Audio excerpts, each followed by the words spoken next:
Shalom, selamat siang. Kali ini saya akan memberikan sebuah rangkuman dari artikel yang pertama yang berjudul A Conceptual Framework and Theoretical Analysis of Philosophical and Somaesthetic Approaches in Music and Performance Education oleh Hepson Okan. Dan tulisan ini bertujuan untuk meninjau pendekatan berpikir somatik dan contoh penerapannya dalam pendidikan musik dan instrumen atau pertunjukan. Artikel ini secara khusus bertujuan untuk pertama mendefinisikan elemen-elemen soma estetika, dan yang kedua mengeksplorasi kesatuan tubuh dan pikiran dalam pendidikan musik dan pertunjukan, yang mana konsep utama soma estetika dan kesatuan tubuh pikiran adalah bahwa pengalaman estetika tubuh dalam pendidikan musik dan pertunjukan menawarkan perspektif penting untuk pemahaman musik. Yang pertama, kritik terhadap dualisme Kartesian, yaitu mengkritik pandangan Kartesian tradisional yang menempatkan pikiran di depan dan mengabaikan pentingnya keberadaan jasmani atau badan. Sebaliknya, pendekatan soma estetik dan praktik-praktik untuk integritas pikiran tubuh atau mind body integrity memainkan peran penting dalam proses belajar. Yang kedua, soma estetika atau soma aesthetics, di mana konsep yang dikembangkan oleh Richard Susterman berakar pada filosofi Yunani kuno serta pemikir abad ke-20 seperti William James dan John Dewey. Soma estetika adalah disiplin yang bertujuan untuk meningkatkan kesadaran terhadap keadaan dan indera jasmani kita. Hal ini mencakup pemeriksaan pragmatis dan penerapan praktis disiplin tubuh. Susterman menekankan bahwa tubuh adalah instrumen utama kita dalam bermusik, menjadikannya ideal untuk soma estetika. Yang ketiga adalah pembelajaran berwujud atau embodied learning, yang mana pembelajaran berwujud adalah integrasi diri dengan lingkungan fisik dan sosial melalui indera, persepsi, dan aksi reaksi pikiran tubuh. Dalam konteks musik, kita memahami musik dalam hal gerakan dan konsep-konsep musik abstrak yang sering diimplikasikan sebagai metafora spasial tubuh seperti melodi horizontal atau harmoni vertikal. Ada 4 tingkat kesadaran soma estetik. Kesadaran soma estetik mengadopsi 4 tingkat kesadaran Susterman yang diadaptasi oleh Holgersen 2010 untuk mengklarifikasi cara-cara mengalami musik, yaitu yang pertama intentionalitas jasmaniah atau corporeal intentionality, yakni cara pemahaman primitif tanpa kesadaran eksplisit, misalnya mendengar saat tidur. Yang kedua adalah kesadaran primer atau primary consciousness, yaitu persepsi sadar tanpa kesadaran eksplisit atau kesadaran pra-reflektif, misalnya mengalami musik latar. Yang ketiga adalah persepsi soma estetik atau soma aesthetic perception, yaitu keadaan tubuh yang eksplisit tetapi tidak harus refleksi analitik, misalnya memainkan instrumen atau membaca notasi musik. Yang keempat adalah refleksi soma estetik atau soma aesthetic reflection, yaitu perhatian terfokus pada kesadaran diri, di mana kita secara reflektif atau metakognitif menyadari kesadaran tubuh kita, yang memungkinkan kita untuk memantau perhatian kesadaran, misalnya berimprovisasi atau mendeteksi kesalahan. Rekomendasi praktis sebagai hasil dari tinjauan ini direkomendasikan sebuah rekomendasi praktis untuk pendidik musik dan instrumen yang mencakup praktik fisik dan mental dengan perspektif reflektif. Rencana aktivitas pengajaran berorientasi somatik mengusulkan penggunaan metode seperti latihan pernapasan, pemindaian tubuh atau body scan, dan pengamatan pikiran dan emosi secara objektif.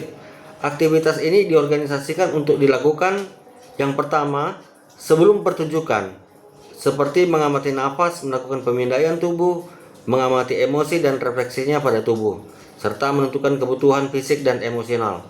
Yang kedua, semasa pertunjukan, yakni mengidentifikasi indera dan perasaan yang terganggu atau merasa nyaman saat bermain, dan memantau elemen teknis jasmani yang dirasa kurang. Berdasarkan analisis teoritis dan kerangka konseptual yang disajikan dalam artikel A Conceptual Framework and Theoretical Analysis of Philosophical and Soma Aesthetics Approaches in Music and Performance Education oleh Hepson Okan, berikut adalah rangkuman mengenai kelebihan, kelemahan, dan kesenjangan penelitian atau research gap yang dapat diidentifikasi. Yang pertama, kelebihan artikel atau strengths. Artikel ini menawarkan kontribusi yang sangat signifikan, terutama dalam ranah konseptual dan interdisipliner. Yang mana ada beberapa, yakni yang pertama itu pendekatan interdisipliner dan inovatif. Artikel ini berhasil menjembatani dua bidang ilmu yang berbeda, filsafat sama estetika, khususnya dari Richard Susterman, dengan pendidikan musik dan pertunjukan. Hal ini memberikan dasar teoritis yang kuat dan inovatif untuk meninjau kembali praktik pengajaran musik di luar kerangka dualisme pikiran tubuh tradisional. Yang kedua, tinjauan konseptual yang komprehensif. Artikel ini menyajikan tinjauan literatur yang luas dan mendalam, mendefinisikan secara jelas konsep-konsep kunci seperti soma estetika, somatik, dan kritik terhadap dualisme kartesian, serta mengadaptasi 4 tingkat kesadaran somatik dari Susterman ke dalam konteks musikal. Yang ketiga, relevansi dan rekomendasi praktis. Meskipun bersifat konseptual, artikel ini tidak berhenti di tingkat teori. Penulis menyajikan rekomendasi praktis yang terstruktur seperti rencana aktivitas pengajaran berorientasi somatik yang mencakup langkah-langkah spesifik seperti latihan, pernapasan, body scan, dan observasi emosi yang dapat langsung diuji coba dan diterapkan oleh pendidik instrumen. Yang keempat adalah fokus pada kesejahteraan musisi. Artikel ini menekankan pentingnya integritas pikiran tubuh atau mind body integrity yang berperan penting dalam proses belajar. Secara implisit mengatasi masalah umum musisi seperti kecemasan panggung dan cedera akibat teknik bermain yang buruk. Adapun beberapa kelemahan atau weaknesses dari artikel ini adalah pertama, ketiadaan data empiris. Maksudnya kelemahan utama adalah sifatnya yang murni teoritis. Artikel ini menjadikan kerangka kerja dan rekomendasi, tetapi tidak didukung oleh data penelitian primer, misalnya eksperimen atau studi kasus, yang secara empiris membuktikan efektivitas dari rekomendasi somatik yang diajukan dalam peningkatan kinerja atau pengurangan kecemasan siswa.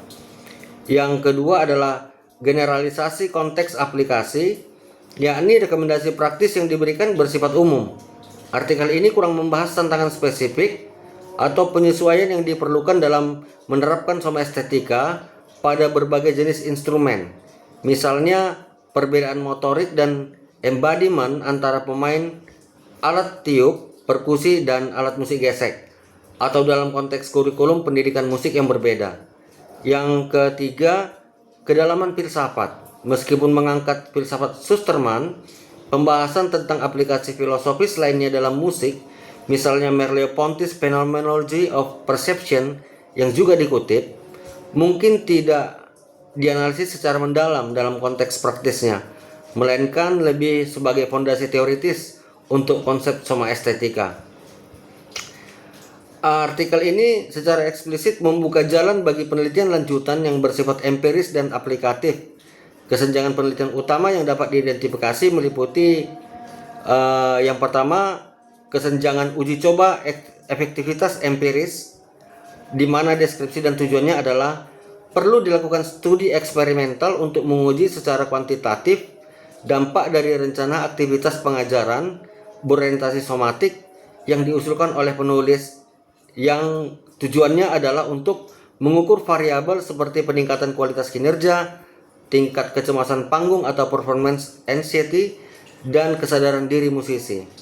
Kemudian kesenjangan penelitian tentang studi kasus yang mendalam dalam bentuk kualitatif, di mana deskripsi dan tujuannya adalah melakukan studi kasus kualitatif pada sekelompok kecil musisi atau kelas instrumen untuk mendokumentasikan pengalaman subjektif mereka. Penelitian ini akan mengeksplorasi bagaimana siswa dan guru mempersepsikan, memahami, dan menginternalisasi konsep soma estetika dalam sesi latihan harian. Kemudian kesenjangan penelitian tentang pengembangan alat ukur somatik musikal, di mana deskripsi dan tujuannya adalah sebagai berikut.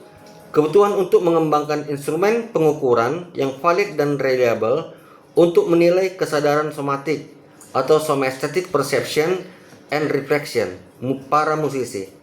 Ini penting untuk memindahkan konsep filosofis ke dalam ranah penelitian psikologi dan pendidikan. Kemudian kesediaan penelitian dalam hal penelitian komparatif metodologi, di mana memiliki deskripsi dan tujuan, seperti perlu adanya penelitian yang membandingkan hasil belajar siswa yang menggunakan pendekatan somatik dengan siswa yang diajar menggunakan metode pengajaran musik tradisional yang seringkali berfokus pada teknik mekanis dan kognitif murni untuk menilai efektivitas relatif dari kedua pendekatan tersebut.